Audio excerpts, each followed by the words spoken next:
نحمدہ نصلی علی رسولہ الکریم اما بعد فاعوذ باللہ من الشیطان الرجیم بسم اللہ الرحمن الرحیم رب اشرح لی صدری ویسر لی امری واحلل عقدۃ من لسانی یفقہوا قولی رب زدنی علما اللہم فقہنا فی الدین آمین یا رب العالمین۔ السلام علیکم ورحمۃ اللہ وبرکاتہ۔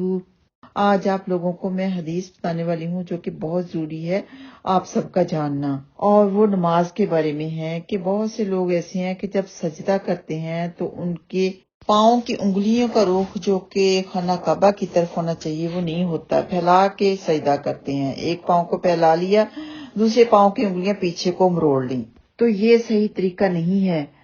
سجدہ 7 اعضاء کا ہوتا ہے جس کے بارے میں حدیث مبارکہ ہے، صحیح البخاری کی حدیث نمبر ہے 812 کہ نبی پاک صلی اللہ علیہ وسلم نے فرمایا مجھے 7 اعضاء پر سجدہ کرنے کا حکم ہوا ہے، پیشانی پر اور اپنے ہاتھ سے ناک کی طرف اشارہ کیا، اور دونوں ہاتھ اور دونوں گھٹنے اور دونوں پاؤں کی انگلیوں پر، اس طرح کہ ہم نہ کپڑے سمیٹیں نہ بال، یعنی پہلے ہی اپنے کپڑے، اپنا بال، اپنی اوڑھنی سب کچھ سیٹ کر لینا چاہیے کہ سجدہ کرتے وقت آپ اپنے کپڑے بھی نہ سمیٹیں اور بال بھی نہ سمیٹنے پڑیں، کیونکہ اگر سجدہ کرتے وقت آپ اپنے کپڑے وغیرہ سمیٹیں گے، بال وغیرہ سمیٹیں گے تو خشوع و خضوع میں کمی آ جائے گی۔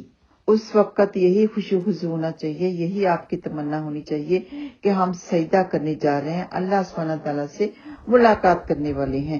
تو اس طرف سے دھیان کپڑے سمیٹنے کی طرف لگ جاتا ہے، بال سمیٹنے کی طرف لگ جاتا ہے، اس لیے نبی پاک صلی اللہ علیہ وسلم نے منع فرمایا ہے۔ اور 7 اعضاء کا سجدہ کیسے ہوتا ہے؟ وہ ایسے ہوتا ہے کہ جب آپ سجدہ کریں اپنے دونوں پاؤں کی انگلیوں کو خانہ کعبہ کی طرف رکھیں، یہ 2 اعضاء کا سجدہ ہو گیا۔ تو اس کے علاوہ 2 گھٹنوں کا سجدہ ہو گیا، گھٹنوں کا رخ آلریڈی خانہ کعبہ کی طرف ہوتا ہے۔ اس کے علاوہ 2 ہاتھوں کا سجدہ ہو گیا، تو یہ آل ٹوگیدر 6 اعضاء ہو گئے، اور 7واں اعضاء کون سا ہے؟ وہ ہے آپ کا چہرہ۔ آپ کے چہرے کا رخ خانہ کعبہ کی طرف ہوتا ہے، تو یہ ہو جاتے ہیں آل ٹوگیدر 7 اعضاء۔ اس لیے سجدہ کرتے وقت اپنے پاؤں کا رخ، اپنے پاؤں کی انگلیاں کا رخ آپ کا خانہ کعبہ کی طرف ہونا چاہیے۔